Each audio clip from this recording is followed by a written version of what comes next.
네, 오늘 주식 종목 리뷰는 흥구석유 한번 리뷰를 좀 진행을 해보도록 하겠습니다. 들어오신 분들 구독 버튼이랑 좋아요 버튼 한 번씩 꼭 눌러주시고, 흥구석유가 어제 뭐 멤버십 영상에 올려놓긴 했는데 뭐 바로 연타 치면서 쫙 전고점 넘어가기는 했거든요. 그래서 이제 여기서부터 좀 어떻게 흐름을 좀 지켜봐야 되고, 약간 요런 종목들은 특징이 좀 있기는 해서 그런 것들도 좀 말씀드리면서 한번 다음 그림들 보도록 하겠습니다.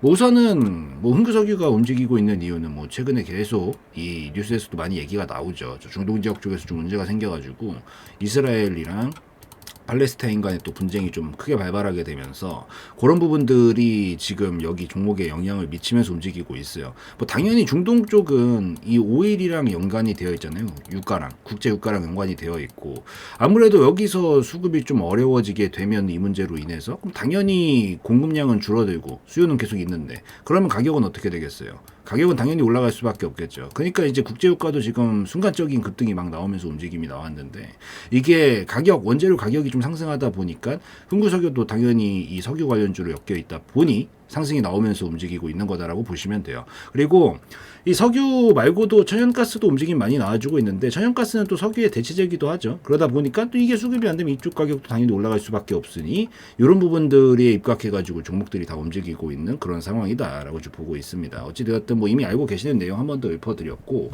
요게 이슈가, 이런 이슈가 진짜 잘 안 나와요. 옛날에 오일 가격이 마이너스까지 갔었던 그 오일 파동이 한 2020년도쯤에 한 번 있었는데, 이때 당시 했던 걸로 기억을 합니다. 하여튼 이때 당시였어요. 그래서 그 이후로 또 오랜만에 석유 관련주들이 뭐 좋은 이슈는 당연히 아니라서 뭐 조속히 잘 해결이 돼야 되겠지만은, 요 오랜만에 이런 이 오일 관련된 이슈가 나오면서 지금 급등포를 좀 뽑고 있는 상황인 건데, 여기서 지금 오늘 추가 슈팅까지 좀 나오게 되면서 얘가 결국에는 넘어갈 거냐 아닐 거냐, 약간 그 기로에 좀 놓여져 있는 그런 순간이다라고 보고 있습니다. 근데 이런 종목들은 솔직하게 잡기가 되게 힘들어요. 솔직히 말하면은. 왜 그러냐면 이 석유 관련주들은 지금 움직임이 딱 봐도 과거서부터 지금까지 되게 지저분하단 말이에요. 이게 석유 종목들의 움직임이 좀 지저분한 편에 속해요. 이게 여기도 올라가는 거 봐봐. 갑자기 미친 듯이 뭐 여기 있다가 갑자기 이게 한 랠리 보내면서 쏘고 이런 식으로 움직인단 말이야. 그러니까 이게 사실 들어가신 분들은 거의 다 추격 매수하지 않았을까 생각은 좀 하고 있는데, 이게 왜 잡기가 좀 어렵냐면은 가장 대표적으로 비슷한 선상이 있는 게 이 오일이나 이런 종목들이 비슷한 선상이 있는 게 보통 저기 방산주들이랑 좀 비슷한 선상이 있거든요. 실제로 지금 전쟁 관련 이슈 때문에 빅텍도 움직임 많이 보여주고 있죠. 뭐 빅텍 같은 경우에도 보면은 빅텍. 예, 빅텍도 갑자기 움직임 보여주고 있고, 이게 왜 그러냐면은 이런 빅텍도 뭐 때문에 움직이죠? 빅텍은 특히나 우리나라는 지정학적 리스크가 있으니까 북한이 미사일 쐈다 그러면 움직이는 거거든요. 그래서 오죽하면 빅텍 매매하시는 분들은 그냥 어느 정도 떨어졌다 싶으면은 그냥 들어가서 존버하다 보면은 북한이 미사일 쏘면 올라간다고 그렇게 매매하시는 분들도 있어요.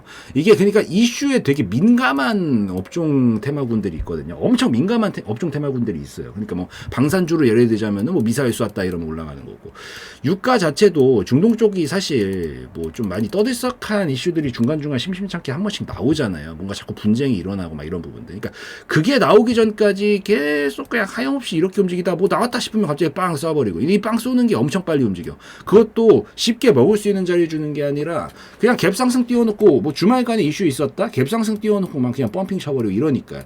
이래서 보통 이런 종목들은 잡기는 솔직히 매매적으로 잡기는 되게 어렵습니다. 솔직하게 표현 드리면. 그래서 그럼에도 들어가셨다라고 하면은 거의 대부분 아마 위에서 추격을 하셨을 것 같은데, 뭐 우선 수익 축하드립니다. 뭐 수익 봤으면 된 거죠. 봤으면 된 거긴 한데 뭐 놓쳤다고 해서 아쉬워할 그런 부류는 아니다. 왜냐면은 이게 진짜 뭐 내가 아까 말씀 빅텍 매매하듯이 막 밑에서 그냥 대충 떨어져 있으면은 뭐 시간이 뭐 몇 년이 걸리든 상관없고 그냥 갑자기 뭔가 문제 생겨거나 뭔가 이슈 나와가지고 펌핑 나올 때 정리하고 나오겠다라는 매매로 접근하는 게 아니었다면 사실 접근하기가 되게 쉬운 종목은 아닙니다. 그래서 뭐 놓쳤다라고 아쉬울 필요는 없는데, 지금 결국에는 뭐 어제 이거는 설명을 드렸죠. 멤버십 영상에서는 여기는 돌파가 나올 것 같다라고. 그래서 우선 돌파까지 완성을 시켜놓고 이제 힘을 쫙 붙여주고 있는 형상이에요. 근데 이 종목 자체가 뭐 워낙 이제 움직임 자체가 파라파라 이런 식으로 움직여서 그렇지, 회사 자체는 사실 좀 받아주는 기업이긴 하거든요. 당연히 뭐 엄청난 성장성을 기대할 수 있는 그런 업종은 아니죠. 왜냐면은 이런 자원 가지고 가는 업종들이야 사실 원자재 가격의 좀 상승들이 가장 큰 요인으로, 이 모멘텀의 요인으로 작용을 받기도 하고, 사실 뭔가 다른 걸 하지 않는 이상 성장을 기대할 수 있는 건 아니지만 그러면은 이런 업종들은, 그러니까 2차 전지나 뭐 예를 들자면 뭐 AI라든가 막 전기차라든가 이런 것들은 뭐가 제일 중요해요? 성장, 발전 이런 게 중요한 업종이다라고 하면은 얘네들 이런 업종들의 목적은 이런 게 아니라 그냥 꾸준히 유지를 하면서 가는 게 중요한 거예요. 그러다 보니까 그런 관점에서 봤었을 때 20년도, 21년도에 뭐 잠깐 삐끗삐끗했다라고 하지만 전반적으로는 뭐 영업이익이나 당기순이익도 뭐 고르게 잘 나오는 편이죠. 그리고 매출액도 폭발적인 성장을 기대하기 힘들어요. 그냥 감안하고 보는 업종이에요. 그래서 매출액이 어느 정도 그냥 유지만 잘 해주고 있고 영업이익, 당기순이익이 흑자폭을 오랜 세월 유지 정도만 해주고 있다라고 하더라도 이 종목은 그냥 잘 발전하고 발전이라고 표현하기 좀 그렇고 그러니까 잘 유지해 나가고 있고 그냥 좋은 그림으로 가고 있는 겁니다. 그러다 보니까 이런 종목들은 막 엄청난 압도적인 성장이 이루어지지 않는다라고 하더라도 그냥 평균 정도 평타만 쳐준다라고 하더라도 그냥 약간 안정적인 우상향 곡선은 그냥 그러니까 가파른 각도는 잘 안 나와요. 그냥 한 번씩 요렇게 살짝 기울어진 이런 우상향 곡선을 그리면서 가는 경우들이 보통은 압도적으로 많습니다. 그래서 이 흥규석유 같은 경우에도 이런 부분들 때문에 얘가 이게 뭐 압도적으로 막 뭔가 진짜 문제가 생기지 않는 이상은 현재까지 이어져 온 이런 추이를 계속 이어져 나가지 않을까라고 생각을 좀 하고 있고 밑에서 이 정도 됐으면 이제 저평가도 거의 다 왔다라고 보는 거죠. 오고 나서 이번에 이슈가 지금 터지게 되면서 좀 쏘아 올리고 있는 시점이기 때문에 이제 고평가 영역에 슬슬 접어들기 시작을 하려는 것 같은데 이 고평가 영역으로 넘어가면서 좀 움직일 수 있는 그런 가능성은 충분히 있다라고 보고 있습니다. 그래서 우선은 다른 부분들을 떠나가지고 이런 부분들 바탕으로 봤었을 때도 지금 얘는 어쨌든 이 윗구간에서 지금 움직이면서 있잖아요 지금. 그래서 이 윗구간에서의 움직임은 계속해서 만들어 나가지 않을까라고 보고 있어요. 그리고 밑에가 이제 1층 구간이고 여기 이제 2층 구간 직관적으로 보시라고 설명드리는 건데 이 2층 구간 안에서의 움직임은 하나예요. 하나. 한계라고요. 여기서 어떻게 움직여도 상관이 없어요. 얘는 차선이기 때문에 그냥 차선으로 예시되는 게 제일 좋은 것 같아. 이게 차선이에요. 하나에. 그러니까 차가 어디서 움직여야 돼요? 하나의 차선 안에서 움직여야 되죠. 요 안에서 움직이는 건 문제가 있나요? 없나요? 어차피 차선 하나에서 움직이는 거기 때문에 문제가 없어요.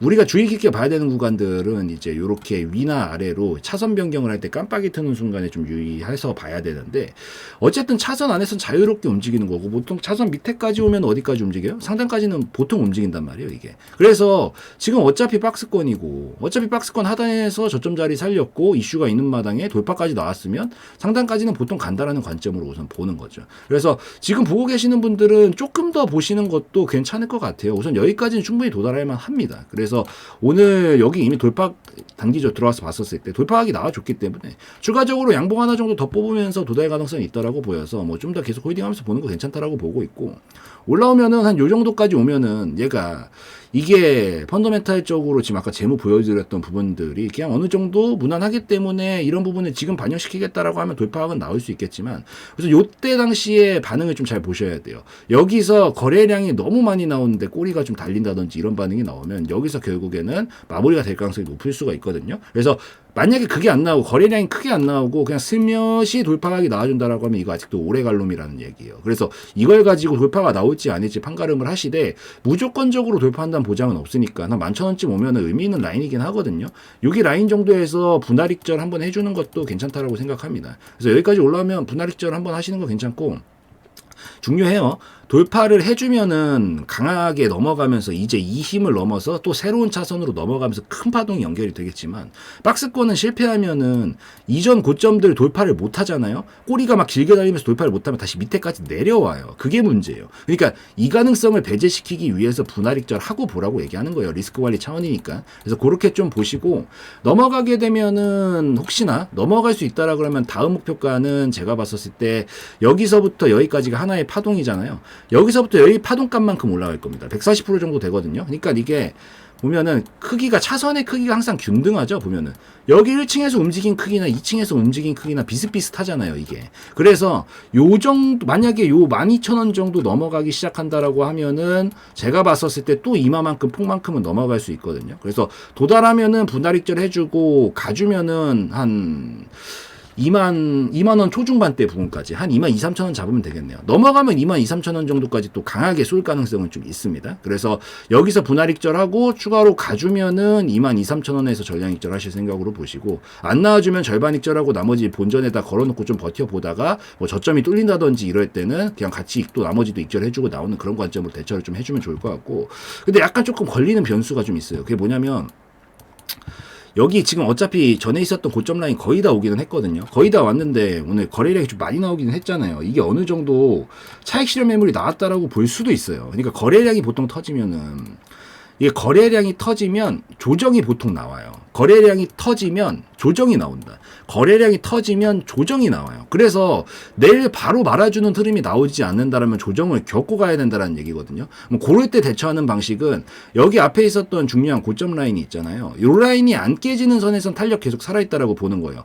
여기서는 이런 식으로 엠파동 치면서 다시 11,000원, 12,000원까지 도달시킬 수 있는 가능성이 계속 열려져 있다. 그래서 9,000원이 안 깨지는 선에서는 좀 조정 나오는 거 감안하고 볼만하니까 눌렀다 다시 가주면 되는 거라서 여기가 안 깨지는 선에서는 계속 탄력 붙어있다라고 그냥 보시면서 대처하면 되는 거고, 만약에 깨지고 내려가려고 그런다 싶으면은 이때도 마찬가지로 그냥 익절을 끊고 나오시던지 분할 익절 한번 해주시는 게 좋습니다. 그러니까 요 라인이 깨지면 탄력이 죽는다는 얘기예요. 그러면은 상단 라인 근처에서 실패하면 어떻게 돼? 하단까지 내려오게 되거든요. 그래서 여기 9,000원 정도 자리를 종가상 이탈시키기 시작한다라고 하면은 그때부터는 어차피 여기 갭 떠 있는 구간도 있어서 여기까지 깨지면 한 방에 여기까지 무너질 거거든요. 그래서 여기 자리 안 깨지는 선에서는 계속 홀딩 하면서 보시면서 11,000원, 12,000원 정도에서 분할 익절 더 넘어가는 것까지 보실 분들은 분할 익절 하고 한 2만 원대 초중반까지 보시면 되고, 만약에 여기서 그냥 바로 더 못 가고 조정부터 나온다라고 하면은 눌림목 나올 때 여기 위까지는 괜찮아. 한 8,500원 잡을게요. 8,500원 정도 안 깨지는 선에선 괜찮아요. 근데 깨지면서 종가상 내려가려 그러면 이건 탄력 죽을 수 있다는 얘기니까